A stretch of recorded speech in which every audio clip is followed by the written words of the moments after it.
Hello my dear learning companions, welcome to TSAT. My name is Raghavendra. ఇవాళ ఈ సెషన్లో మనం టెన్సెస్ అనేటటువంటి ఈ కాన్సెప్ట్ గురించి నేర్చుకోబోతున్నాం. జనరల్ ఇంగ్లీష్లో భాగంగా మనం టెన్సెస్ అనే ఈ కాన్సెప్ట్ గురించి నేర్చుకుందాం. అయితే ఎందుకు సార్ ఈ టెన్సెస్ అనేది ఇంత ఇంపార్టెంట్ ఇంగ్లీష్ గ్రామర్కి సంబంధించి? ప్రతి కాంపిటేటివ్ ఆస్పిరెంట్కి కూడా టెన్సెస్ అనే కాన్సెప్ట్ ఎంతో కొంత భయాన్ని మనలో క్రియేట్ చేస్తూ ఉంటుంది. సో ఒక విషయం నేను ఇక్కడ చెప్తున్నాను, ఈ టెన్సెస్ అనే కాన్సెప్ట్ ఎప్పుడైనా సరే గుర్తుపెట్టుకోండి. మన హ్యూమన్ బాడీకి హార్ట్ ఎంత ఇంపార్టెంటో, ఒక గుండె ఎంత ఇంపార్టెంటో, ఈ ఇంగ్లీష్ గ్రామర్ మొత్తానికి కూడా ఈ టెన్సెస్ అనే కాన్సెప్ట్ చాలా చాలా చాలా చాలా చాలా ఇంపార్టెంట్. ఈ ఒక్క టెన్సెస్ అనే కాన్సెప్ట్ నేర్చుకుంటే మీరు active voice and passive voice నేర్చుకుంటారు, plus direct and indirect speech నేర్చుకుంటారు. At the same time correction of సెంటెన్సెస్కి, ఎర్రర్ డిటెక్షన్స్కి కూడా ఈ ఒక్క కాన్సెప్ట్ నేర్చుకుంటే చాలు. మీరు టెన్సెస్ అనే ఈ ఒక్క కాన్సెప్ట్ని ఇప్పుడు నేను చెప్పబోయేటటువంటి మెథడ్స్ ద్వారా సింపుల్గా మీరు నేర్చుకున్నట్లయితే ఇక జీవితంలో మీరు టెన్సెస్ని మర్చిపోరు, and at the same time the బెస్ట్గా మీరు నేర్చుకుంటారని చెప్పేసి ఈ సెషన్ ద్వారా మీకు నేను చెప్పబోతున్నాను. అండ్ టెన్సెస్ని ఏ విధంగా నేర్చుకుంటే బాగుంటుంది, ఓన్లీ కాంపిటేటివ్ ఆస్పిరెంట్స్గానే కాకుండా రియల్ లైఫ్లో కూడా మనం ఇంగ్లీష్ని ఈ టెన్సెస్ని ఏ విధంగా యూస్ చేస్తాము, అలా ప్రతి ఒక్క దాని గురించి మనం డీటెయిల్గా తెలుసుకుందాం. టెన్సెస్ అనే కాన్సెప్ట్ కంటే ముందు నేను వర్బ్ అనే కాన్సెప్ట్ గురించి చెప్తాను. వర్బ్ అంటే ఏంటి అంటే పని, యాక్షన్ అని చెప్తున్నాం. క్రియా రూపాన్ని తెలియజేసేదాన్ని మనం టెన్సెస్ అని అంటాం. గుర్తుపెట్టుకోండి సార్, టెన్సెస్ అంటే ఎగ్జామ్లో నాకు వస్తుంది కదా టెన్షన్, అదేనా సార్ అని మీరు అనుకోవచ్చు. సో టెన్స్ అంటే కాలము అని చెప్తాం. అయితే ఇక్కడ ఒక చిన్న విషయం చెప్తాను నేను టెన్సెస్ కంటే ముందు.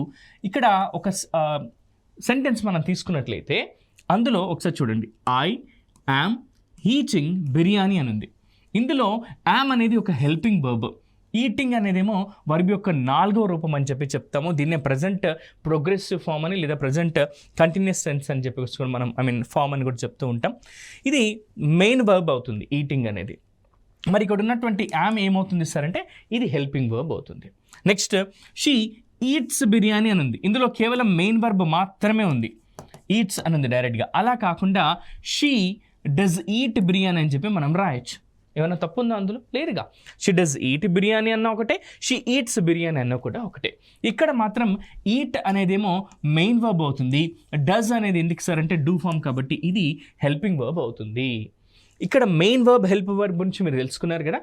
మరి ఈ హెల్పింగ్ వర్బ్స్ మనకు టెన్సెస్ అనే కాన్సెప్ట్లో ఏ విధంగా ఉపయోగపడతాయి అనేది ఇప్పుడు మనం ఒక్కొక్క దాని గురించి తెలుసుకుందాం. ఇక మనం మెయిన్ టాపిక్ టెన్సెస్లోకి వెళ్ళిపోదాం. ఏంటి సార్ ఈ టెన్సెస్ అంటే? టెన్స్ అంటే అర్థం ఏంటి అని అంటే టైమ్ ఆఫ్ అన్ యాక్షన్, ఒక పని ఎప్పుడు జరిగిందో చెప్పేటటువంటి కాలము అని చెప్పి చెప్తున్నాం. దీన్నే మనం టెన్స్ అని చెప్పి చెప్తాం. టెన్స్ అంటే కాలము అని అర్థం. ఇది క్రియ యొక్క రూపం. సింపుల్గా చెప్పాలంటే వర్బ్ యొక్క రూపాన్నే మనం ఇక్కడ టెన్స్ అని చెప్పి చెప్తున్నాం. సింపుల్గా చెప్పాలంటే క్రియా రూపాన్ని తెలియజేసే దాన్నే మనము టెన్స్ అని చెప్పి చెప్తాం. గుర్తుపెట్టుకోండి, టెన్స్ అంటేనేమో కాలము, ఇది క్రియ యొక్క రూపాన్ని తెలియజేస్తుంది. సింపుల్గా చెప్పాలంటే క్రియా రూపాన్ని తెలియజేస్తుందని, వర్బ్ ఫార్మేషన్ గురించి చెప్పేదాన్ని మనం ఏమంటున్నాం సార్ అంటే టెన్స్ అని చెప్పేసి అంటున్నాం. ఇంగ్లీష్లో జనరల్గా 3 రకాలుగా టెన్సెస్ ఉన్నాయి. సింపుల్గా చెప్పాలంటే మనం అంటూ ఉంటాం నిన్న, నేడు, రేపు అని. నిన్న అంటే గతం, నేడు అంటే వర్ధమానం, రేపు అంటే భవిష్యత్తు అని చెప్తాం. సింపుల్గా ఇంగ్లీష్లో కూడా అవే ఉన్నాయి. ప్రజెంట్ టెన్స్ ప్రస్తుతం వర్ధమాన కాలము, పాస్ట్ టెన్స్ భూతకాలము గడిచిపోయినటువంటి కాలము, ఫ్యూచర్ టెన్స్ ఇది భవిష్యత్తు కాలము అని చెప్తున్నాం.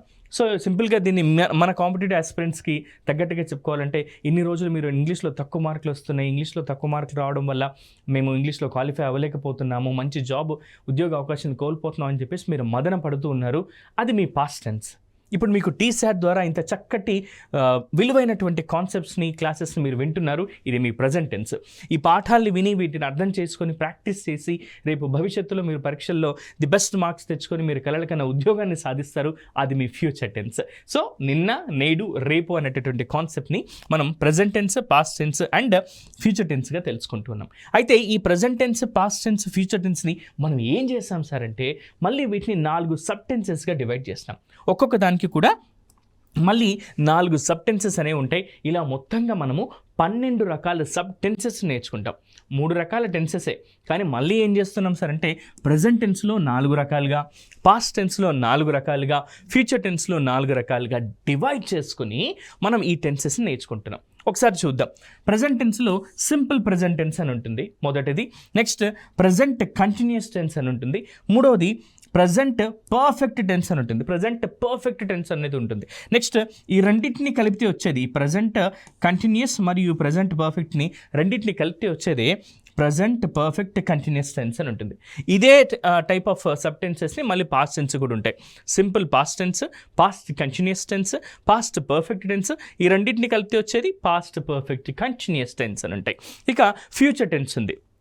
దాంట్లో కూడా simple future tense, future continuous, future perfect, future కంటిన్యూస్ని పర్ఫెక్ట్ని కలిపితే ఏర్పడిందే ఫ్యూచర్ పర్ఫెక్ట్ కంటిన్యూస్ టెన్స్ అని చెప్పి చెప్తున్నాం. ఇలా 4 రకాల సబ్ టెన్సెస్ ఉంటాయి. ఒక్కొక్క దానికి కూడా మొత్తంగా 12 రకాల సబ్ టెన్సెస్ ఉంటాయి. మన ఈ సెషన్లో మనము ప్రెజెంట్ టెన్స్లోని 4 సబ్ టెన్సెస్ గురించి నేర్చుకుందాం. వాటిని రియల్ లైఫ్లో ఎప్పుడు ఉపయోగిస్తాం, పోటీ పరీక్షలలో ఎలాంటి ప్రశ్నలు అడుగుతారు ఏంటి, ఇవన్నీ కూడా మనం ఇక ఆలస్యం చేయకుండా నేర్చుకుందాం మిత్రులారా. మొట్టమొదటిది ఏంటి అని అంటే simple present tense. Simple present టెన్స్ని ఎప్పుడు ఉపయోగిస్తాం సార్ మనం అంటే అలవాటుగా చేసే పనులు, నిత్య సత్యాలు, రెగ్యులర్ యాక్షన్స్, సాధారణ పనులు ఏవైతే ఉంటాయో, సింపుల్గా చెప్పాలంటే habitual actions, daily routine works and universal facts గురించి చెప్పేటటువంటి టెన్స్ ఏదైనా ఉంది అని అంటే అదే మన సింపుల్ ప్రెజెంట్ టెన్స్ అని చెప్పి చెప్తాం. సింపుల్ ప్రెజెంట్ టెన్స్ని మనం ఎందుకు ఉపయోగిస్తున్నాం? అలవాటుగా చేసే పనులు, నిత్య సత్యాలు, రోజువారీ పనులను గురించి చెప్పేందుకు. అలాగే మీరు ఒక సినిమా చూశారు, సినిమా చూసిన తర్వాత ఆ సినిమా గురించి మీ ఫ్రెండ్స్కి నేరేట్ చేయడానికి కూడా మీరు ఎక్కువగా ఉపయోగించేటటువంటి టెన్స్ ఏది అని అంటే ఈ సింపుల్ ప్రెజెంట్ టెన్సే. ఫర్ ఎగ్జాంపుల్, హీరో వస్తాడు, హీరోయిన్ని కాపాడుతాడు, విలన్ని చంపేస్తాడు అని అంటారు. అప్పుడు ఆ టెన్స్లో మీరు ఉపయోగించేది hero enters and he saves heroine. ఇక్కడ అంతా కూడా ఏమి ఉపయోగిస్తాం సార్ మ్యాక్సిమం అని అంటే సింపుల్ ప్రెజెంట్ టెన్స్ని ఉపయోగిస్తాం. అంటే నేరేట్ చేయడానికి కూడా, స్టోరీస్ నేరేట్ చేయడానికి కూడా ఎక్కువగా మనం ఉపయోగించే టెన్స్ ఏంటి సార్ అని అంటే సింపుల్ ప్రెజెంట్ టెన్స్ని మనం ఉపయోగిస్తాం. సో దీని స్ట్రక్చర్ ఏంటి సార్ అంటే సబ్జెక్ట్ V1 ప్లస్ ఆబ్జెక్ట్ అని ఉంటుంది. ఇక్కడ ఇవి పనులను గురించి తెలియజేస్తున్నాయి. దేని గురించి తెలియజేస్తున్నాయి సార్? అలవాటుగా చేసే పనులు, నిత్య సత్యాలు, సాధారణ పనులు, రోజువారీ పనులు, ఇలా పనులను గురించి తెలియజేస్తుంది. కాబట్టి ప్రెజెంట్ టెన్స్ గురించి మాట్లాడుతున్నాం కాబట్టి ప్రెజెంట్ టెన్స్లో మనకు ఉండేటటువంటి డూ ఫార్మ్స్ అంటే డూ మరియు డస్ అనేవి ఇక్కడ మనకు ఉపయోగపడతాయి. అందుకే ఇక్కడ ఏం చేస్తున్నాం సార్ అంటే subject plus do or does plus V1 plus object అనేది దీని యొక్క స్ట్రక్చర్. సబ్జెక్ట్ ఏంటి సార్, ఆబ్జెక్ట్ ఏంటి సార్ అంటే మన గత సెషన్లో, ప్రీవియస్ సెషన్స్లలో సబ్జెక్ట్, ప్రెడికేట్, ఫ్రేజ్, క్లాజ్ గురించి నేర్చుకున్నాం మిత్రులారా. అది ఒకసారి రివైండ్ చేసుకున్నట్టయితే సరిపోతుంది. సబ్జెక్ట్ అంటేనేమో ఇక్కడ కర్త, ఎవరి గురించి అయితే మనం మాట్లాడుతున్నామో అది ఆయన కర్త సబ్జెక్ట్, అండ్ వర్క్ వచ్చేసి V1 యాక్షన్ అవుతుంది, అండ్ ఆబ్జెక్ట్ అనేది అంతా కూడా ఇక్కడ ఎక్స్ట్రా వర్డ్స్ కింద మనం తీసుకోవచ్చు. కొన్ని ఎగ్జాంపుల్స్ చూద్దాం. దీనికంటే ముందు ఈ subject do or does plus V1 plus ఆబ్జెక్ట్ను ఉపయోగించి కొన్ని సెంటెన్సెస్ చూద్దాం. ఐ సబ్జెక్ట్, ఇక్కడ స్పీక్ వర్బ్ యొక్క మొదటి రూపం, ఇంగ్లీష్ ఎవ్రీడే ఇదంతా కూడా ఆబ్జెక్ట్ అవుతుంది. Subject plus V1 plus object. I speak English everyday, ప్రతిరోజు నేను ఇంగ్లీష్ మాట్లాడతాను అని. నెక్స్ట్ రవి డ్రింక్స్ టీ, ఇక్కడ రవి అనేది సబ్జెక్ట్ అవుతుంది, వర్బ్ యొక్క మొదటి రూపం డ్రింక్స్ అనేది, నెక్స్ట్ టీ అనేది ఆబ్జెక్ట్ అవుతుంది. రవి డ్రింక్స్ టీ అనొచ్చు సార్. ఇక్కడ మీకు మనం డూ ఫార్మ్స్ అనే కాన్సెప్ట్ చెప్పుకున్నాం. డ్రింక్స్కి ఎలా రాసుకోవచ్చు? డజ్ డ్రింక్ అని రాయొచ్చు కదా. రవి సబ్జెక్ట్, డజ్ వచ్చింది ఇక్కడ, ప్లస్ V1 ప్లస్ ఆబ్జెక్ట్. ఇదే కదా మన స్ట్రక్చర్. ఆ విధంగానే రాసాం. రవి డస్ డ్రింక్ టీ అన్నా ఒకటే, రవి డ్రింక్స్ టీ అన్నా కూడా ఒకటే. సింపుల్గా హీ కుక్స్ బిర్యానీ అన్నా లేదా హీ డస్ కుక్ బిర్యానీ అన్నా కూడా ఒకటే. అతను బిర్యానీ వండుతాడు, రవి టీ తాగుతాడు. ఐ స్పీక్ ఇంగ్లీష్ ఎవ్రీడే, నేను ప్రతిరోజు ఇంగ్లీష్లో మాట్లాడతాను. దే ఈట్ రైస్ డైలీ, ప్రతిరోజు వాళ్ళు అన్నం తింటారు. We go to temple every Saturday, ప్రతి శనివారం మేము గుడికి వెళతాము. ఇవన్నీ కూడా డైలీ లైఫ్లో మనం చేసే పనులు, సాధారణ పనులు, యాక్షన్సే. కాబట్టి వీటిని మనము సింపుల్ ప్రెజెంట్ టెన్స్లో, ఏ టెన్స్లో రాస్తున్నాం సార్? సింపుల్ ప్రెజెంట్ టెన్స్లో చెప్తున్నాము. ఓకే, సో గుర్తుపెట్టుకోండి. దాంట్లో ఇక్కడ వరకు మనకు అందరూ కూడా టెన్సెస్ని కామన్గా నేర్చుకుంటారు. కానీ ఇప్పుడు మనం ఏం చేయాలి సార్ అంటే ఈ సింపుల్ ప్రెజెంట్ టెన్స్లో వచ్చినప్పుడు వర్బ్కి ఎప్పుడు ఈఎస్ఏ యాడ్ చేయాలి సార్, ఎప్పుడు ఈఎస్ఏ యాడ్ చేయాలి సార్, ఎప్పుడు ఐఈఎస్ యాడ్ చేయాలని మీరు కన్ఫ్యూజ్ అవుతూ ఉంటారు కదా. ఆ కన్ఫ్యూజన్ని దూరం చేయడానికి ఇప్పుడు మనం ఏం చేద్దామంటే, సబ్జెక్టులో ఒకవేళ హీ కానీ షీ కానీ ఇట్ కానీ సింగులర్ నౌన్స్ లేదా సింగులర్ సబ్జెక్ట్స్ ఉన్నప్పుడు మనం వర్బ్కి ఎస్ కానీ ఈఎస్ కానీ ఐఈఎస్ కానీ యాడ్ చేయాలి సార్, గుర్తుపెట్టుకోండి. జనరల్గా ఎస్ని అన్నింటికీ యాడ్ చేస్తూ ఉంటాం, కొన్నింటికి తప్ప. ఇక్కడ మరి ఈఎస్ని ఎప్పుడు యాడ్ చేయాలో తెలుసుకుందాం.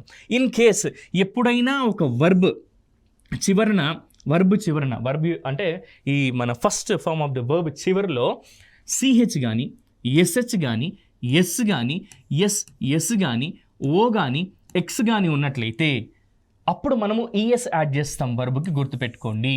వర్బ్ చివరిలో ఈఎస్ యాడ్ చేస్తాం. చూడండి ఇక్కడ మిస్ ఎస్ ఉంది, ఇక్కడ ఈఎస్ యాడ్ చేస్తే మిస్సెస్. మిస్ అంటే ఏంటి, మిస్ చేసుకోవడం అనే మీనింగ్. నెక్స్ట్ పుష్ అంటే తోయడం, పుషెస్ అవుతుంది. చివరిలో ఎస్హెచ్ వచ్చింది కదా సార్ మన రూల్ ప్రకారం. నెక్స్ట్ మిక్స్ కలపడము, మిక్సెస్ అని అంటాం. నెక్స్ట్ వాచ్ సిహెచ్ వచ్చింది. వాచ్ అంటే మనం అనుకోవచ్చు సార్ మనం పెట్టుకునే రిచ్ వాచ్ సార్ అని, ఇది ఆ వాచ్ కాదు. వాచ్ అంటే చూడడం అని అర్థం, వాచెస్ అని చెప్పి చెప్తాం. గో చివరిన ఓ ఉంది కాబట్టి ఈఎస్ యాడ్ చేస్తాం, గోస్ అవుతుంది అది. ఇలా వర్బ్కు చివరిలో ఎస్ కానీ ఈఎస్ కానీ ఐఎస్ కానీ మనం యాడ్ చేయాల్సి ఉంటుంది. ఈ ఈఎస్ని ఎప్పుడు యాడ్ చేయాలి మనం సార్, వర్బ్ చివరిలో సిహెచ్ కానీ ఎస్హెచ్ కానీ ఎస్ కానీ ఎస్ఎస్ కానీ ఓ కానీ ఎక్స్ కానీ ఉంటే యాడ్ చేయాలి. అయితే ఒకవేళ వర్బ్ చివరిన వైతో ముగిస్తే, ఇన్ కేస్ వర్బ్ చివరిలో వై ఉంటే ఆ వైని తీసేసి ఏం చేయాలి సార్ అంటే మనము ఐఎస్ యాడ్ చేస్తే చాలు. స్టడీ చదువుట, స్టడీస్ అని చెప్పి అవుతుంది. అది సింపుల్, ఇంతే. We use present do forms for this tense అని చెప్పి చెప్తున్నాం. ఇందాక చెప్తున్నాం కదా ఏ టెన్స్ను ఉపయోగిస్తున్నాం సార్, బీ ఫార్మ్స్ను ఉపయోగిస్తున్నాం అంటే డూ మరియు డజ్లని ఇక్కడ మనం ఉపయోగిస్తున్నాం. కొన్ని ఎగ్జాంపుల్ చూద్దాం ఇందులోనే. అయితే ఎప్పుడైనా సరే మిత్రులు, ఇప్పుడు నేను చెప్పబోయేటటువంటి ఈ స్టాండర్డ్ ఫార్మాట్ని గుర్తుపెట్టుకొని, సార్ ఇంగ్లీష్లో నాకు మంచి మార్కులు రావాలి సార్, ఇంగ్లీష్లో నాకు మంచి మార్కులు ఖచ్చితంగా రావాలి, అలాగే నేను ఇంగ్లీష్లో అనర్గళంగా మాట్లాడగలగాలి, రాయగలగాలి, గ్రామాటికల్ ఎర్రర్స్ లేకుండా ది బెస్ట్గా నేను నేర్చుకోవాలి అనుకున్నట్లయితే ఇది ఒక్క ఫార్మాట్ మీరు ఉపయోగించండి. ఇక్కడ కేవలం నేను ఒక సబ్జెక్ట్ను మాత్రమే తీసుకుంటూ చేస్తున్నాను. ఇలా మీరేం చేయండి సార్ అంటే I, you, we, they, he, she, it, ఒక సింగులర్ నౌన్ ఒక ప్లూరల్ నౌన్స్ని కూడా తీసుకొని ఇలా 9 రకాల సబ్జెక్టివ్ ప్రొనౌన్స్ని తీసుకొని ఈ విధంగా 4 రకాలుగా చేంజెస్ చేస్తూ ప్రతి సబ్టెన్స్కి 36 సెంటెన్సెస్ని ఫ్రేమ్ చేస్తూ నేర్చుకోండి. ఇక జీవితంలో మీరు ఇంగ్లీష్లో పొరపాటు చేయమన్నా కూడా చెయ్యరు. టెన్సెస్ అనే కాన్సెప్ట్ని మీరు ఈజీగా నేర్చుకుంటారు. ఎగ్జామ్లో కూడా మీరు ఈజీగా మార్క్స్ను పొందగలుగుతారు. So I request you people, I eat biryani అని ఉంది ఇక్కడ. దీన్ని ఎలా రాయొచ్చు sir, I do eat biryani అని చెప్పి రాయొచ్చు కదా.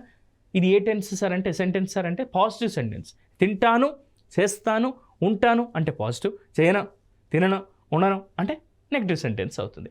సో ఇక్కడ పాజిటివ్ సెంటెన్స్ గురించి మాట్లాడుతున్నాం మనం. ఐ ఈట్ బిర్యానీ, నేను బిర్యానీ తింటాను. So it's a positive sentence అవుతుంది. మరి దీన్ని నెగిటివ్ సెంటెన్స్గా మార్చాలి అని అంటే, ఎప్పుడైనా ఒక సెంటెన్స్ నెగిటివ్గా మార్చాలంటే అందులో ఉన్నటువంటి హెల్పింగ్ వర్బ్ పక్కన ఎన్ఓటి నాట్ యాడ్ చేస్తే చాలు, అది నెగిటివ్ సెంటెన్స్గా మారిపోతుంది. ఇక్కడ మనకు ఐ డూ ఈట్ బిర్యానీ ఉంది కదా సార్, దీన్ని ఏం చేద్దాం సార్, ఇక్కడ రాద్దాం. I do plus ఎన్ఓటి not add చేయాలని మన రూల్ కదా. I do not eat biryani, నేను బిర్యానీ తినను, ఇది నెగిటివ్ సెంటెన్స్గా మారిపోతుంది. అంతే, ఏం చేయక్కర్లేదు. అందులో ఉన్నటువంటి హెల్పింగ్ వర్బ్ పక్కన ఎన్ఓటి నాట్ యాడ్ చేస్తే చాలు. డూ ప్లస్ నాట్ని ఎలా రాయొచ్చు, డోంట్ అని షార్ట్ ఫామ్లో రాయొచ్చు. ఐ డోంట్ ఈట్ బిర్యానీ, నేను బిర్యానీ తినను, ఇది నెగిటివ్ సెంటెన్స్గా మారిపోయింది. నువ్వు బిర్యానీ తింటావా అని ప్రశ్నించాలి అనంటే, క్వశ్చన్ అడగాలి అనంటే, ఇక్కడ ఉన్నటువంటి ఐ ఉంది కదా, ఈ ఐని ముందుకు డూని ముందుకు తీసుకొచ్చి ఐని పక్కన పెడితే చాలు. ఇక్కడ ఉన్నటువంటి హెల్పింగ్ వర్బ్ ఏదైతే ఉందో దీన్ని ముందుకు తీసుకొద్దాం. డూ ఐ ఈట్ బిర్యానీ అని చివరిలో క్వశ్చన్ మార్క్ పెడితే అది పాజిటివ్ ఇంట్రాగేటివ్ సెంటెన్స్ అవుతుంది. డూ ఐ ఈట్ బిర్యానీ, నేను బిర్యానీ తింటానా, ఇవాళ శనివారం కదా, do I eat biryani. So ఇలా అనమాట. నెక్స్ట్ దీన్నే నువ్వు బిర్యానీ తినవా అని కన్ఫర్మేషన్ చేసుకోవడానికి క్వశ్చన్ ట్యాగ్స్కి యూజ్ చేయాలంటే డోంట్ ఐ, ఈ డూ పక్కన ఎన్ఓటి నాట్ యాడ్ చేస్తే చాలు, అది నెగిటివ్ సెంటెన్స్గా మారిపోతుంది. Do not I eat biryani, దీన్ని ఎలా రాస్తున్నాం మనం, డోంట్ ఐ ఈట్ బిర్యానీ, నేను బిర్యానీ తిననా అన్నట్టుగా. దీన్ని ఏమంటాం సార్ అంటే నెగిటివ్ ఇంట్రాగేటివ్ సెంటెన్స్ అని చెప్పి చెప్తాం. సో పాజిటివ్ సెంటెన్స్ ఏంటి, ఐ డూ ఈట్ బిర్యానీ. దీన్ని నెగిటివ్గా ఎలా రాస్తున్నాం, I do not eat biryani లేదా ఐ డోంట్ ఈట్ బిర్యానీ. దీన్ని ప్రశ్నగా మార్చాలి అని అంటే డూ ఐ ఈచ్ బిర్యానీ, ఇక్కడ ఉన్నటువంటి హెల్ప్ వర్బ్ని ముందుకు తీసుకొచ్చి సబ్జెక్ట్ని దాని పక్కన యాడ్ చేసి చివరిన క్వశ్చన్ మార్క్ పెడితే చాలు, అది పాజిటివ్ ఇంట్రాగేటివ్ సెంటెన్స్గా మారిపోతుంది. పాజిటివ్ ఇంట్రాగేటివ్ సెంటెన్స్గా మారిపోతుంది. మరి దీనే నెగిటివ్ సెంటెన్స్గా కన్ఫర్మేషన్ కోసం గుర్తుపెట్టుకోండి, ఎప్పుడైనా సరే పాజిటివ్ ఇంట్రాగేటివ్ సెంటెన్సెస్ని క్వశ్చన్స్ని ఇన్ఫర్మేషన్ కోసం అడుగుతాము, అదే నెగిటివ్ ఇంట్రాగేటివ్ సెంటెన్సెస్ని కన్ఫర్మేషన్ కోసం అడుగుతాము. గుర్తుపెట్టుకోండి మిత్రులారా. నెక్స్ట్ మనం ఏం చేద్దామంటే ప్రజెంట్ కంటిన్యూస్ టెన్స్లోకి వెళ్ళిపోదాం. ఏంటి సార్ ఈ ప్రజెంట్ కంటిన్యూస్ టెన్స్ అని అంటే, గుర్తుపెట్టుకోండి, మనం చూస్తూ ఉన్న సమయంలో కానీ మాట్లాడుతూ ఉన్న సమయంలో కానీ జరుగుతూ ఉన్నటువంటి పనులు ఏవైతే ఉంటాయో వాటిని తెలపడానికి మనం ఈ కంటిన్యూస్ టెన్స్ని యూస్ చేస్తాము. గుర్తుపెట్టుకోండి మిత్రులారా, మిమ్మల్ని నిద్రలో లేపి అడిగినా సరే కంటిన్యూస్ అని ఉంది అని అంటే అది వర్బ్ ప్లస్ ఇంగ్ ఫామ్ ఉంటుందని చెప్పేసి గుర్తుపెట్టుకోండి. వర్బ్ ప్లస్ ఇంగ్ ఫామ్ని మనం ఏమంటున్నాం, ప్రజెంట్ ప్రోగ్రెసివ్ ఫామ్ అని అంటున్నాం, లేదా V4 ఫామ్ అని చెప్పి చెప్తూ ఉంటాం. ఎప్పుడు ఉపయోగిస్తాం ఈ ప్రజెంట్ కంటిన్యూస్ టెన్స్ని సార్ మనం అంటే, మనం చూస్తూ ఉన్న సమయంలో కానీ మాట్లాడుతూ ఉన్న సమయంలో కానీ జరుగుతూ ఉన్నటువంటి పనులు ఏవైతే ఉంటాయో వాటిని తెలియజేయడానికి ప్రజెంట్ కంటిన్యూస్ టెన్స్ని మనం ఉపయోగిస్తాం. అయితే ఇక్కడ చూస్తూ ఉన్న సమయంలో అంటే స్థితిని తెలుపుతున్నాం కాబట్టి, స్థితిని తెలిపేవేంటి, ఉన్నారు లేదా ఉన్నాము, ఉంది అని చెప్పడానికి ఏం ఉపయోగిస్తాం మనం, ప్రజెంట్ బీ ఫామ్స్ కదా. ప్రజెంట్ బీ ఫామ్స్ ఏముంటాయి, ఈజ్, యామ్, ఆర్ ఉంటాయి. మరి ఇది కంటిన్యూస్ అనగానే ఏం గుర్తుకు రావాలి, V1 ప్లస్ ఇంగ్ ఫామ్. కాబట్టి దానికి ముందుకు ఏం రావాలి సార్ అంటే is, am, are, subject plus is, am, are plus V1 plus ing plus object అనేది ఏదైతే ఉందో ఇది దీని యొక్క స్ట్రక్చర్. ఎందుకు ఈజ్, యామ్, ఆర్ తీసుకున్నాం సార్ అంటే కంటిన్యూస్లో ఉన్న స్థితిని తెలుపుతున్నాం కదా, ఇది కంటిన్యూస్ టెన్స్ కదా, అందుకే ఉన్న స్థితిని తెలుపుతున్నాం కాబట్టి ఈజ్, యామ్, ఆర్ అనేటటువంటి ప్రజెంట్ బీ ఫామ్స్ని మనం ఇక్కడ ఉపయోగిస్తున్నాం. An action which is going on at that moment of speaking is మనం ఎందులో చెప్తున్నాం సార్ అంటే ప్రజెంట్ కంటిన్యూస్ టెన్స్లో చెప్తున్నాము. We use present be forms for this tense, those are is, am, are అని చెప్పేసి మనం ఇక్కడ చెప్తున్నాం. ఏం ఉపయోగిస్తున్నాం sir, present be form. Structure ఏంటి, subject plus is, am, are plus V1 plus ఇంగ్ అనేది దీని యొక్క స్ట్రక్చర్, అండ్ దెన్ చివరిలో ఆబ్జెక్ట్ అనేది ఉంటుంది. కొన్ని ఎగ్జాంపుల్ చూద్దాం. They are playing in the ground, వాళ్ళు గ్రౌండ్లో ఆడుకుంటూ ఉన్నారు. ఇక్కడ దే అంటే ఏంటి సార్, సబ్జెక్టు, ఇది ప్లూరల్ సబ్జెక్ట్ కాబట్టి మనము ఆర్ అనేది తీసుకున్నాం, ఈజ్, యామ్, ఆర్లో ఆర్ వచ్చింది, ప్లస్ ప్లేయింగ్ ఇది వర్బ్ ప్లస్ ఇంగ్ ఫామ్ వచ్చింది. ఓకే, మిగతా అదంతా కూడా ఏంటి సార్ అంటే ఆబ్జెక్ట్. చూసారా మన స్ట్రక్చర్ని ఇది కరెక్ట్ ప్రాపర్గా యూస్ చేసుకున్నాం మనం. Subject plus am, is, are plus V1 plus ing ఫార్మాట్లోనే ఉంది. They are playing in the ground, వాళ్ళు గ్రౌండ్లో ఆడుకుంటూ ఉన్నారు. She is writing a letter to her parents, ఆమె తన తల్లిదండ్రులకు ఒక ఉత్తరాన్ని రాస్తూ ఉంది.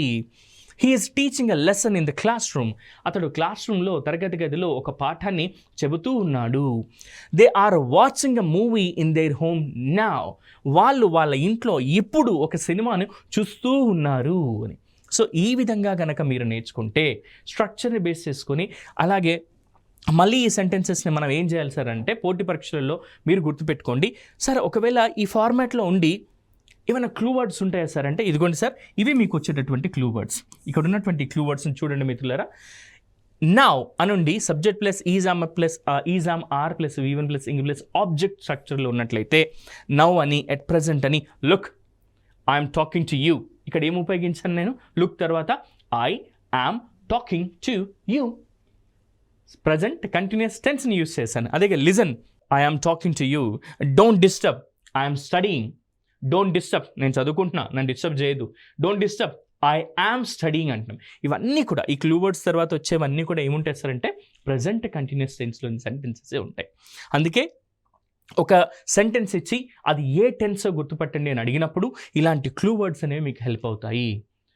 We are watching a movie in my home at present అని చెప్పి అన్నారు అనుకోండి, at present what are doing అంటే we are watching a movie at present in my home అని చెప్పి చెప్పారనుకోండి, అప్పుడు అది ఏ టెన్స్లో ఉన్నట్టు సార్, ప్రజెంట్ కంటిన్యూస్ టెన్స్లో ఉన్నట్టు. ఇది ప్రజెంట్ కంటిన్యూస్ యొక్క స్ట్రక్చర్. మనం ఏం చేద్దాం సార్, మన రూల్ ప్రకారం ఇంగ్లీష్లో ది బెస్ట్గా మార్క్స్ తెచ్చుకోవాలంటే రూల్ ఏంటి, మనకి ఇచ్చినటువంటి సెంటెన్స్ స్ట్రక్చర్ని బేస్ చేసుకొని ఒక పాజిటివ్ సెంటెన్స్ రాయాలి, దాన్ని నెగిటివ్లోకి మార్చాలి, దాన్ని మళ్ళీ పాజిటివ్ ఇంట్రాగేటివ్గా మార్చాలి, నెగిటివ్ ఇంట్రాగేటివ్గా మార్చాలి. అలా 12 మనకున్నటువంటి 7 సబ్జెక్టివ్ ప్రొనౌన్స్ ప్లస్ ఒక సింగులర్ ప్లస్ ఒక ప్లూరల్, ఇలా 9 సబ్జెక్ట్స్ని తీసుకొని మీరు కనుక ప్రాక్టీస్ చేస్తే, I request you all people, మీకున్న 24 గంటల్లో ఒక 1 అవర్ని ఇంగ్లీష్ కోసం కేటాయించినట్లయితే ఖచ్చితంగా మీరు మీ పోటీ పరీక్షలలో మంచి మార్కును సాధించగలుగుతారు. ఎందుకంటే ఉభయ తెలుగు రాష్ట్రాల్లో కనీసం ఒక 20 లక్షల మంది విద్యార్థులు ప్రతి సంవత్సరం కూడా వివిధ రకాల పోటీ పరీక్షలకి అటెండ్ అవుతూ తక్కువగా ఇంగ్లీష్లో మార్కులు తెచ్చుకోవడం వల్లనే మంచి కెరీర్ని కోల్పోతున్నారు, మంచి ఉద్యోగ అవకాశాలని కోల్పోతున్నారు. మిత్రులారా, దయచేసి ఇంగ్లీష్కి కొంత సమయాన్ని కేటాయించి ది బెస్ట్ మార్క్స్ మీరు పొందొచ్చు. టీసాట్ వారు అందిస్తున్న ఈ అవకాశాన్ని సద్వినియోగం చేసుకుంటూ. Next, he is writing a letter to his parents అని ఉంది. ఇక్కడ మనకు సబ్జెక్ట్ వచ్చేసి సబ్జెక్ట్ హీ ఉంది కాబట్టి ఈజ్ వచ్చింది మన రూల్ ప్రకారం. V1 ప్లస్ ఇంగ్ కాబట్టి రైట్ ప్లస్ ఇంగ్ వచ్చింది, మిగతాదంతా కూడా ఆబ్జెక్ట్. సో ఇది మనం ప్రజెంట్ కంటిన్యూస్ టెన్స్లో రాస్తాం. He's writing a letter to his parents. అతడు తన తల్లిదండ్రులకు ఒక ఉత్తరాన్ని రాస్తున్నాడు. రాయట్లేదు అంటే ఏం చేస్తాం? ఈజ్ పక్కన నాట్ పెడితే చాలు, అంతే కదా. మనకున్న రూల్ ప్రకారం ఏంటి, ఈ సెంటెన్స్ మొత్తంలో ఎక్కడైనా సరే హెల్పింగ్ వర్బ్ ఉంటే దాని పక్కన నేను నాట్ యాడ్ చేస్తే చాలు, అది నెగిటివ్ సెంటెన్స్గా మారిపోతుంది. He's writing a letter to his parents. అతడు తన తల్లిదండ్రులకు ఒక ఉత్తరాన్ని రాస్తున్నాడు. రాయట్లేదు అంటే he's not writing a letter to his parents అని చెప్పి రాస్తే సరిపోతుంది. దీన్నే మనం షార్ట్ ఫామ్లో ఏం రాయొచ్చు, he isn't writing a letter to his parents. అతడు తన స్నేహితులకు తన తల్లిదండ్రులకు ఒక ఉత్తరాన్ని రాయట్లేదు అని. దీన్నే క్వశ్చన్గా మార్చాలంటే, అతడు తన తల్లిదండ్రులకు ఒక ఉత్తరాన్ని రాస్తున్నాడా అని క్వశ్చన్ చేయాలంటే ఈ ఈజ్ని ముందుకు తీసుకొస్తే చాలు. ఇక్కడ ఉన్నటువంటి సబ్జెక్ట్ హీ ఏదైతే ఉందో దాని పక్కన పెట్టేసి చివరికి ఒక క్వశ్చన్ మార్క్ పెడితే చాలు, అది పాజిటివ్ ఇంట్రాగేటివ్ సెంటెన్స్గా మారిపోతుంది. Is he writing a letter to his parents. అతడు తన తల్లిదండ్రులకు ఒక ఉత్తరాన్ని రాస్తూ ఉన్నాడా అన్నట్టుగా. దీన్నే నెగిటివ్ ఇంట్రాగేటివ్గా మార్చాలంటే, రాయడం లేదా అని కన్ఫర్మేషన్ చేసుకోవాలి అని అంటే, is not he writing a letter to his parents, లేదా isn't he writing a letter to his parents. అతడు తన తల్లిదండ్రులకు ఉత్తరాన్ని రాయడం లేదా, you are getting a confirmation by asking this negative interrogative sentence. To get some information you should use positive interrogative sentence. To get the confirmation you should use negative interrogative sentence. మిత్రులారా, మనకు సమాచారం కావాలి అని అంటే positive interrogative సెంటెన్స్ని మనం అడగాల్సి ఉంటుంది information కోసం. Confirmation కోసం అయితే నెగిటివ్ ఇంట్రాగేటివ్ సెంటెన్స్ని యూజ్ చేస్తే చాలు. ఇది ప్రజెంట్ కంటిన్యూస్ టెన్స్లో సెంటెన్సెస్ని చేంజ్ చేసే విధానం. నెక్స్ట్ మనము ప్రజెంట్ పర్ఫెక్ట్ టెన్స్లోకి వెళ్ళిపోదాం. ఏంటి సార్ ఈ ప్రజెంట్ పర్ఫెక్ట్ టెన్స్ అని అంటే, కొంతసేపటి క్రితం కానీ కొంతకాలం క్రితం కానీ ప్రారంభించి పూర్తి చేయబడినటువంటి పనులు ఏవైతే ఉంటాయో అలాంటి వాటిని చెప్పడానికి ఈ ప్రజెంట్ పర్ఫెక్ట్ టెన్స్ని మనం యూస్ చేస్తాం. మిత్రులారా, గుర్తుపెట్టుకోండి, కొంతసేపటి క్రితం కానీ కొంతకాలం క్రితం కానీ జరిగిపోయినటువంటి, అంటే ప్రారంభించి జరిగిపోయినటువంటి ఏవైతే పనులు ఉంటాయో, పూర్తి చేయబడినటువంటి పనులు ఉంటాయో వాటిని తెలియజేయడానికి మనం ప్రజెంట్ పర్ఫెక్ట్ టెన్స్ని ఉపయోగిస్తున్నాం. ఇక్కడ ఒక పదం చూడండి, పర్ఫెక్ట్ అని ఉంది. ఏదైనా సరే ఒకటి పర్ఫెక్ట్ అంటే ఏమని చెప్తాం మనం? కంప్లీట్గా పూర్తయింది అని అంటాం. మన వర్బ్ ఫామ్స్లలో ఎప్పుడు మనం పర్ఫెక్ట్గా ఒక పని అయిందని చెప్పడానికి ఏ వర్బ్ ఫామ్ని యూస్ చేస్తాం సార్ అంటే, గుర్తుపెట్టుకోండి, వర్బ్ యొక్క 3వ రూపాన్ని ఉపయోగిస్తాం, పాస్ట్ పార్టిసిపల్ ఫామ్ని ఉపయోగిస్తాం. మరి దీని స్ట్రక్చర్లో ఏముంటుంది సార్ అంటే, సబ్జెక్ట్ ప్లస్, ఇక్కడ గుర్తుపెట్టుకోండి, కొంతసేపటి క్రితం కానీ కొంతకాలం క్రితం కానీ ప్రారంభించి పూర్తి చేయబడినటువంటి పనులు, అంటే ఆ పనిని మనం కలిగి ఉంటాం కదా. కలిగి ఉండుట అంటే ఏ హెల్పింగ్ వర్బ్స్ ఉపయోగపడాలి మనకి? హ్యావ్ మరియు హ్యాజ్ ప్రజెంట్ టెన్స్లో. కాబట్టే ఇక్కడ ఈ హెల్పింగ్ వర్బ్స్ అనేవి ఉపయోగపడ్డాయి. సార్ స్ట్రక్చర్ అదే ఉంటుంది, జస్ట్ మారుతున్నాయి, హెల్పింగ్ వర్బ్స్ మారుతున్నాయి, మెయిన్ వర్బ్స్ మారుతున్నాయి. గుర్తుపెట్టుకోండి, టెన్సెస్ అంటేనే helping verbs and main verbs యొక్క చేంజెస్ ఉంటాయి అనేది గుర్తుపెట్టుకోండి. వర్బ్ ఫార్మ్స్ చేంజ్ అవుతూ ఉంటాయి అంతే, స్ట్రక్చర్స్ జస్ట్ అలాగే ఉంటాయి. Subject plus have or has plus V3 plus object అనేది ఈ ప్రజెంట్ పర్ఫెక్ట్ టెన్స్ యొక్క స్ట్రక్చర్. ఒక పని చేద్దాం సార్, మనం ఏం చేద్దామంటే దీని కొన్ని ఎగ్జాంపుల్ తీసుకొని వాటి గురించి తెలుసుకుందాం. మళ్ళీ ఒకసారి యూసేజ్ గురించి తెలుసుకుందాం. An action which has just completed, an action which completed in the past but its time is not given, not known or not important, such type of sentences we call as a present perfect tense అని చెప్పి చెప్తాం. ఒక పని జరిగింది కానీ దాని సమయం తెలియదు లేదా ఇవ్వలేదు, అంత ముఖ్యం కాదు, అలాంటి వాటికి మనం ఈ ప్రజెంట్ పర్ఫెక్ట్ టెన్స్లో చెప్తాము. గుర్తుపెట్టుకోండి, we use present have forms, what are they, have and హ్యాజ్లని మనం ఉపయోగిస్తాము. ఈ టెన్స్కి మనం వీటిని ఉపయోగిస్తాం. కొన్ని ఎగ్జాంపుల్ చూద్దాం. I have seen you somewhere before. చాలామంది అబ్బాయిలు అమ్మాయిల దగ్గరికి వెళ్ళినప్పుడు అంటూ ఉంటారు, నేను ఎక్కడో చూశాను, నేను I have seen you somewhere before అంటూ ఉంటారు. ఏమంటుంటారు? I have seen you somewhere before. ఒకసారి స్ట్రక్చర్ చూద్దాం. ఐ వచ్చినప్పుడు హ్యావ్ రావాలి, దట్స్ ద రూల్, కాబట్టి మనకు వచ్చేసింది. ఇక్కడ వర్బ్ యొక్క మూడో రూపం వచ్చింది, గుర్తుపెట్టుకోండి. సి వర్బ్ యొక్క మొదటి రూపం, సా వర్బ్ యొక్క రెండవ రూపం, సీన్ వర్బ్ యొక్క మూడో రూపం. I have seen you somewhere before, ఇంతకు ముందు ఎక్కడో నిన్ను నేను చూశాను అని దీని అర్థం. అలాగే షీ వచ్చినప్పుడు హ్యాజ్ రావాలి, కాబట్టి ఫర్గాటెన్ వర్బ్ యొక్క మూడో రూపం వచ్చింది ఇక్కడ. She has forgotten her files just now, ఇప్పుడే ఆమె తన ఫైల్స్ని మర్చిపోయి వెళ్ళిపోయింది అన్నట్టుగా. నెక్స్ట్ దే హ్యావ్ రిటన్, చూడండి దే వచ్చినప్పుడు హ్యావ్ రావాలి, కాబట్టి హ్యావ్ తీసుకున్నాం. Written 3 letters already, they have written 3 letters already. So ఇక్కడ కొన్ని క్లూ వర్డ్స్ని చూద్దాం మిత్రులారా. ఈ క్లూ వర్డ్స్ ఏంటి అని అంటే జస్ట్ అని, జస్ట్ నవ్ అని, ఆల్రెడీ అని, సో ఫార్ అని, టిల్ అని, నవ్ అని, రీసెంట్లీ అని, లేట్లీ అని, ఎట్ అని, ఎవర్ అని, ఇలాంటి క్లూ వర్డ్స్ ఉండి ఈ స్ట్రక్చర్లో ఉంటే ఇది ప్రజెంట్ పర్ఫెక్ట్ టెన్స్ అనేది మీరు గుర్తుపెట్టుకోండి. కొన్ని సేమ్ మనం ఇందాక చెప్పుకున్నట్టుగానే దీన్ని పాజిటివ్ సెంటెన్స్ నెగిటివ్గా, ఇంట్రాగేటివ్గా, నెగిటివ్ ఇంట్రాగేటివ్గా ఎలా చేంజ్ చేసేయాలో చూద్దాం. I have seen you somewhere before, ఇది మనకు పాజిటివ్ సెంటెన్స్. దీన్ని మనకు తెలుసు పాజిటివ్ని నెగిటివ్గా మార్చాలంటే ఏం చేయాలి సార్ అంటే సింపుల్గా హ్యావ్ పక్కన ఇన్వర్టి నాట్ యాడ్ చేస్తే చాలు, అది నెగిటివ్ సెంటెన్స్గా మారిపోతుంది. I haven't seen you somewhere before, ఇంతకుముందు నేను ఎక్కడ చూడలేదు అన్నట్టుగా మారిపోతుంది. దీన్నే ప్రశ్నగా మార్చాలంటే హ్యావ్ను ముందుకు తీసుకొచ్చి సబ్జెక్ట్ అయిన పక్కన పెట్టి చివరికి క్వశ్చన్ మార్క్ పెడితే చాలు, ఇది ఇన్ఫర్మేషన్ కోసం అడిగేటటువంటి పాజిటివ్ ఇంట్రాగేటివ్ సెంటెన్స్గా మారిపోతుంది. Have I seen you somewhere before, ఇంతకుముందు నేను చూసానా అన్నట్టుగా అవుతుంది. దీన్నే కన్ఫర్మేషన్ కోసం అడగాలంటే హ్యావ్ పక్కన ఇన్వర్టి నాట్ యాడ్ చేసి haven't I seen you somewhere before, ఇంతకుముందు ఎక్కడైనా నేను చూడలేదా, ఇట్స్ అ కన్ఫర్మేషన్ కోసం అడుగుతున్నాం కాబట్టి నెగిటివ్ ఇంట్రాగేటివ్ సెంటెన్స్ అవుతుంది. ఇది నేను ఐ అనే ఒక సబ్జెక్ట్ మాత్రమే తీసుకొని చేశాను మిత్రులారా. మీరు you, we, they, he, she, it, అలాగే సింగులర్ ప్లూరల్ సబ్జెక్ట్స్ని తీసుకొని ఈ విధంగా కనుక 4 రకాలుగా ట్రాన్స్ఫార్మ్ చేస్తూ కనుక మీరు నేర్చుకున్నట్లయితే ఇంగ్లీష్లో మీరు ఎప్పుడైనా సరే ఫ్లూయెంట్గా, ప్రొఫిషియెంట్గా రాయగలరు, మాట్లాడగలుగుతారు. ఇక ఎలాంటి ఆలస్యం చేయకుండా మన ఈ ప్రజెంట్ టెన్స్లో చివరి సబ్ టెన్స్ ఏంటి సార్ అంటే ప్రజెంట్ పర్ఫెక్ట్ కంటిన్యూస్ టెన్స్ అని చెప్పి చెప్తున్నాం. Present perfect continuous tense, present continuous ఉంటుంది, పర్ఫెక్ట్ ఉంటుంది, రెండింటికి కలిపి మనం ఈ టెన్స్ని యూజ్ చేస్తాం. కానీ స్ట్రక్చరే కొంచెం తేడా ఉంటుంది. ఎలాగో చూద్దాం. గతంలో ఎప్పుడో మొదలై ఇప్పటి వరకు జరిగి ఇక ముందు కూడా జరగడానికి అవకాశం ఉన్నటువంటి పనులు తెలియజేయడానికి మనం ఈ టెన్స్ను ఉపయోగిస్తాం. అదే ప్రజెంట్ పర్ఫెక్ట్ కంటిన్యూస్ టెన్స్ అని చెప్పి చెప్తాం. దీని స్ట్రక్చర్ ఒకసారి మనం చూద్దాం. దీని స్ట్రక్చర్ వచ్చేసి పర్ఫెక్ట్లో నుంచి హ్యావ్, హ్యాస్ తీసుకున్నాం. అలాగే కంటిన్యూస్లో నుంచి V1 ప్లస్ ఇంగ్ తీసుకున్నాం. ఈ రెండింటినీ కలపడానికి బీన్ అనే పదాన్ని తీసుకుంటాం మనం. Subject plus have or has plus been plus V1 plus ing plus object ఉంటే దీన్ని ఏమంటాం సార్ అంటే మనము ప్రజెంట్ పర్ఫెక్ట్ కంటిన్యూస్ టెన్స్ అని చెప్పి చెప్తాము. An action which started at some time in the past and has been in progress in present, దీన్ని మనము ప్రజెంట్ పర్ఫెక్ట్ కంటిన్యూస్ టెన్స్లో ఉంది అని చెప్తాం. కొన్ని ఎగ్జాంపుల్ చూద్దాం. We have been living in Canada for the past 5 years, గత 5 సంవత్సరాల నుంచి మేము కెనడాలో నివసిస్తూ ఉన్నాము అని. అంటే 5 సంవత్సరాల క్రితం వెళ్ళారు, ఇప్పుడు కూడా నివసిస్తూనే ఉన్నారు, ఇక ముందు కూడా నివసించడానికి అవకాశం ఉంటుంది కాబట్టి వీటిని ప్రజెంట్ పర్ఫెక్ట్ కంటిన్యూస్ టెన్స్లో చెప్తున్నాం. I have been writing articles on different topics since morning, ఇవాళ ఉదయం నుంచి నేను వివిధ అంశాల మీద ఆర్టికల్స్ని రాస్తూ ఉన్నాను అని చెప్పేసి దీని అర్థం. అయితే ఇప్పుడు సేమ్ మనం స్ట్రక్చర్ని చేంజ్ చేసుకుంటూ చేద్దాం.